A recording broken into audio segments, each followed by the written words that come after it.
Well, we're stranded on a beautiful island surrounded by walleyes. We drove up to Thompson, Manitoba, and from Thompson, Manitoba, we drove, I don't know, maybe another 45 minutes down some windy roads. We took a boat into this lake, and it feels like a fly-in fishing camp, although we were able to either drive or boat the whole way in. There's nobody around. We're going to do a lot of fishing this week. We're also going to do some bear hunting. And what's really exciting for me, I was able to bring my oldest son up. He's never been able to harvest a bear. He's been on a few bear hunts without any success. And so just looking forward to the week. The days are long. I mean, it's daylight till almost midnight this time of year up here. And so you can put in an 8-9 hour day of fishing if you want, and then you can go out in the tree stand or the ground blind and, you know, hunt for 5 or 6 hours every evening. And so I always joke that it's hunting and fishing overload when you come up here for these spring bear hunts.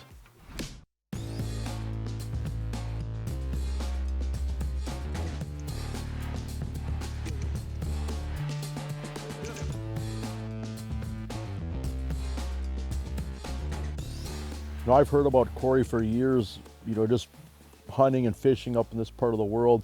I've gotten to know a lot of people from Manitoba over the years, and Cory has an excellent reputation as a bear outfitter or a bear guide. I mean, the guy is very detail oriented. He works really, really hard at his craft. If you need to shoot a bear, Cory's your man. And it was fun to finally meet him. It was, you know, normally, be honest with you, outfitters that are as good as Cory, normally they don't have any room for a TV show. They've got, you know, paying customers that want to come back year after year after year. They don't have time to mess with somebody like me. And so I was just elated to be able to come up here and hunt with Cory because I knew he was good. Cory's got a reputation as being one of the best when it comes to bears. Okay, we're just, we utilize trail cameras. We're just checking several spots, checking the cameras, checking for sign to help us decide on where we're gonna hunt tonight.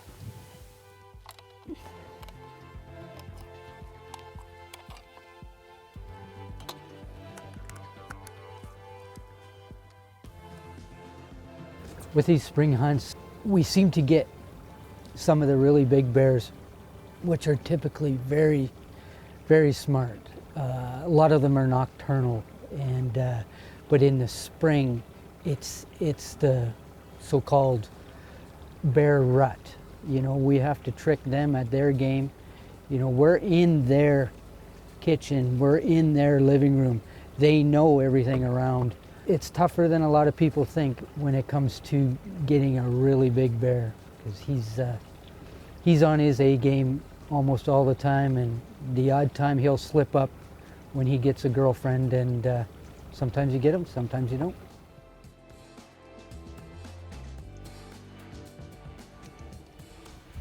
With us being as far north as we are, we don't have the farm fields, agricultural areas, and we hunt a lot of water. This particular spot, we're right close to the water's edge. The water is a really good food source for all animals, and the bears follow the water, and they love beavers, and obviously there's beavers on this little river, and duck eggs, and that's a food source. So that's what we try to focus on.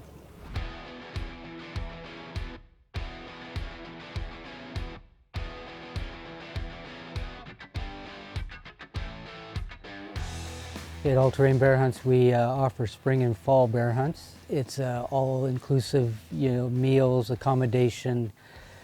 You really just show up with your weapon of choice and your hunting gear, and we look after the rest. In Manitoba, it's a baited hunt, and that is really the only and most effective way to do it. That way you can, with our trail cameras and the bait site, you can figure out what is a legal animal, what is a good animal. You just have time to look things over and make your decision, make the right decision, and just have a lot of fun.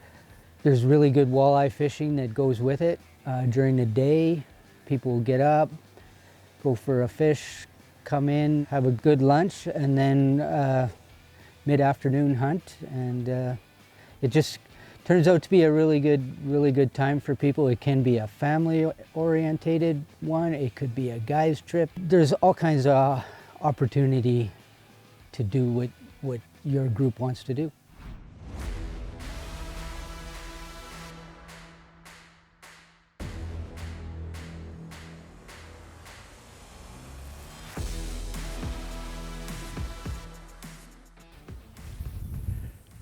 Up in this part of the world, there's just some phenomenal fishing,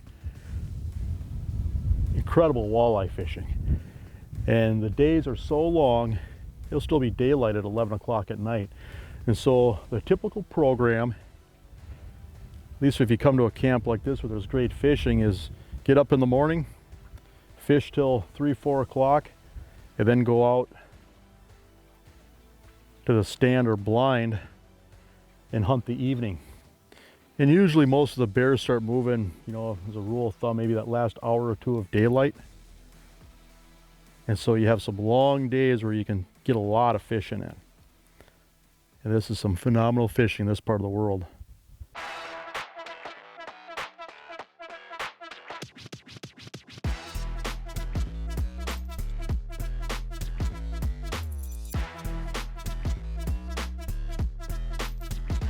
Got one? Yep. Oh yeah, lift them on up. That's a good one.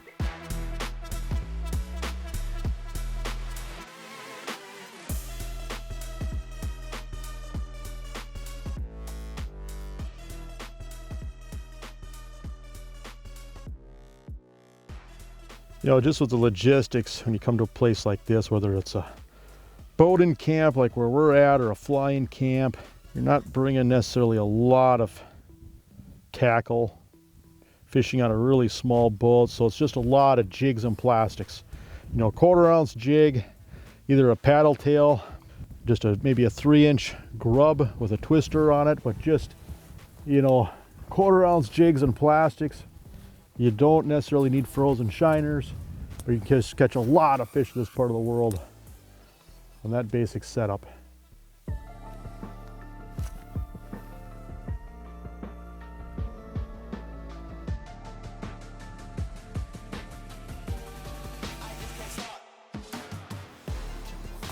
There we go. I think if you worked hard at this, you could probably catch 100 fish in a boat pretty easy.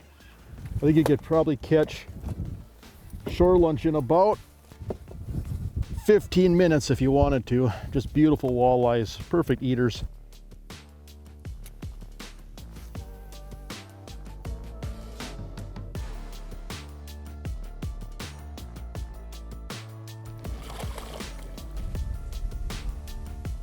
There we go.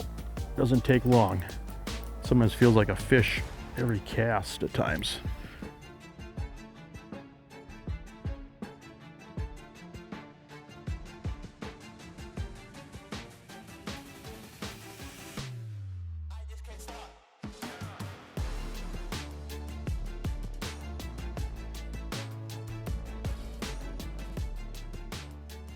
And so we chose to fish a lot while we were up here, and so we get up in the morning and we head out. And the cool thing about this, you know, you don't have to go more than a mile from this island and catch all the walleyes you want. And so we'd go out, catch a bunch of fish. Sometimes we'd keep some fish for shore lunch or to eat a few, and then we'd come back about 3, 4 o'clock in the afternoon, and then we'd head out for the tree stand or the blind. And the neat thing about this is just afternoon sits, and so we'd get out there and maybe hunt for maybe the last 4 to 5 hours of daylight. And so really if you love to hunt and fish, I mean, it's as good as it gets as far as like a cast and blast style trip.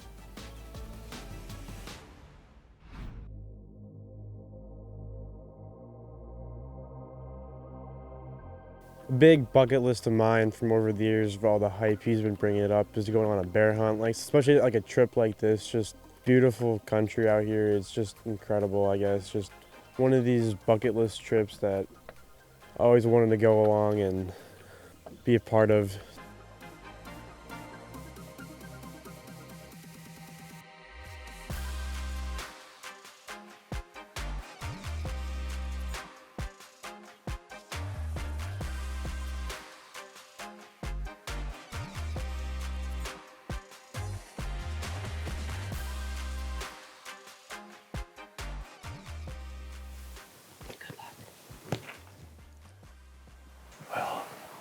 excited.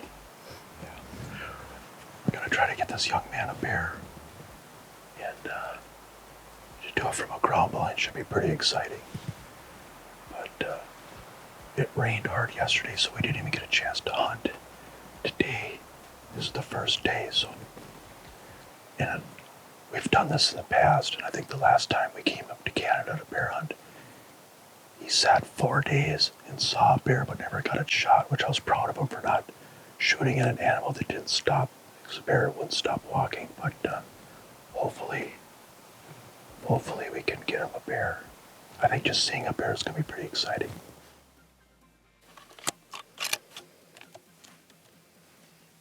So as a father, and I'm sure, for those of you watching this, if you have kids, you can relate to this. There's nothing better than bringing your kids out, outdoors, hunting, fishing, things that you enjoy to do, and then watching your kids develop a love or passion for some of your same passions. And so to bring my son on a hunt like this, it's something we've been talking about all winter. He was really excited to come up here. He was really excited to bear hunt. And I was just hoping, kind of living through him, but hoping that, he'd see a bear and have the opportunity to harvest a bear. And he's worked hard at it. I mean, he's been on some bear hunts before where he had several sits and, didn't see a bear, didn't have an opportunity to harvest a bear. And so he's been persistent. He's been paying his dues, per se. But just hoping that, he'd have an opportunity, that he'd see a bear, and that he'd be able to make a clean, ethical shot. Just hoping that everything would add up and come together.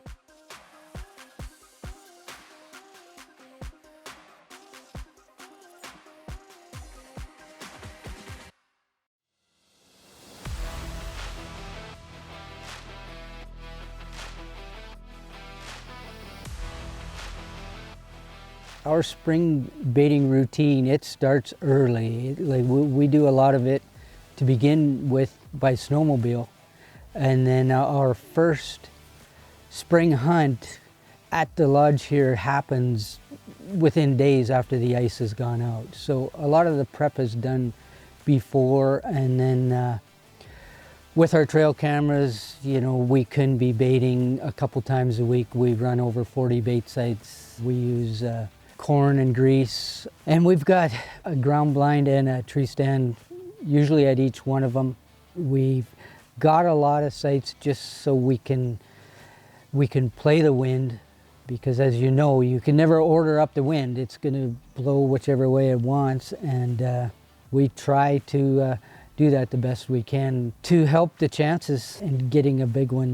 That's all part of it. So we've bear hunted all over Manitoba. We've been up by Cranberry Portage. We've been up Lynn Lake, Thompson, and then areas further south. And there's great bear hunting throughout Manitoba. There truly is. I mean, there's some exceptional guides. There's some great characters. There's some interesting, fascinating people that live in this part of the world. And so this is a neat thing to do. And the cool thing about bear hunting is, you get to watch a majestic, beautiful animal in its natural habitat. The smells, all the different things that you see. Usually there's great fishing nearby. The people, the characters. At the end of the day, you're only hunting for 3 or 4 hours a day, maybe 5 hours a day at the most. And you've got a lot of time to do other things, whether it's prepare a nice meal or go out and fish, reminisce, and sit around a campfire. If you just love to live life, you can try to cram as much in as you can each day. And tell you what, when you get done bear hunting for a week, it's like you have to take a vacation just to rest up, because you come to this part of the world, there's so many cool things to do and so many cool things to see. This is exhausting.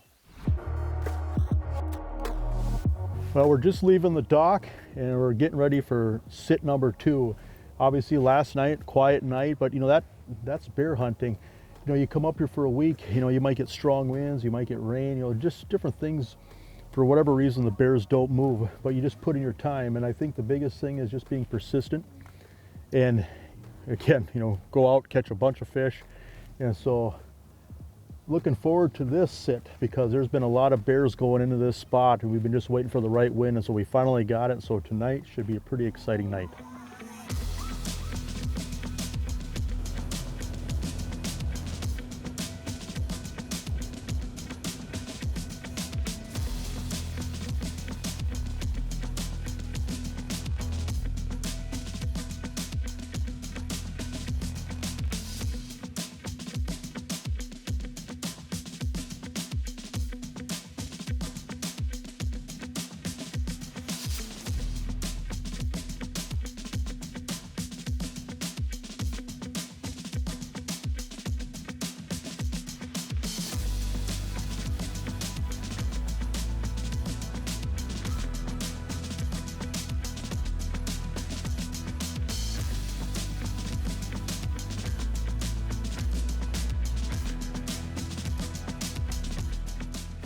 Getting settled into the blind.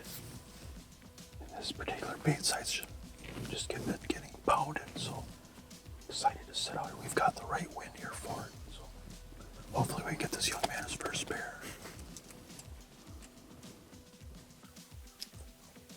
Second day we're out here, we're still waiting, but it's part of the game. Has got to be patient. Got to wait for these bears to come in, and it's not going to happen right away.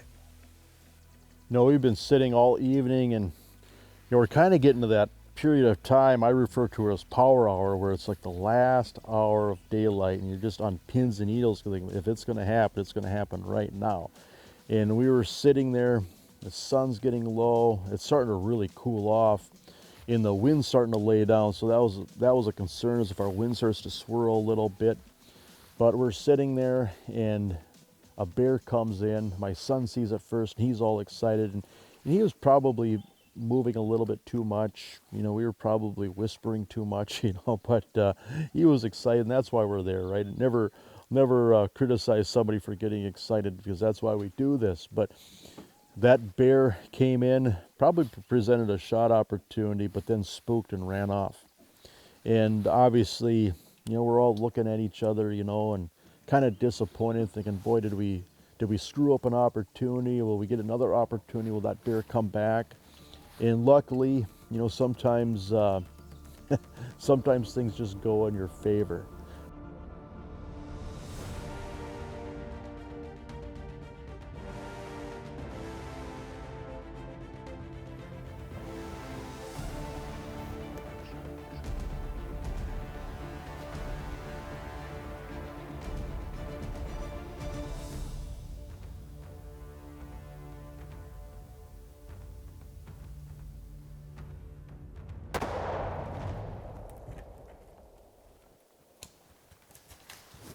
Did it look like a good shot? He hunched up good. I'm confident. I'm Right through the shoulder. right by the shoulder. I'm confident. I was confident. Yeah, that's the dead bone. Go. Let's go. Got him. Yeah.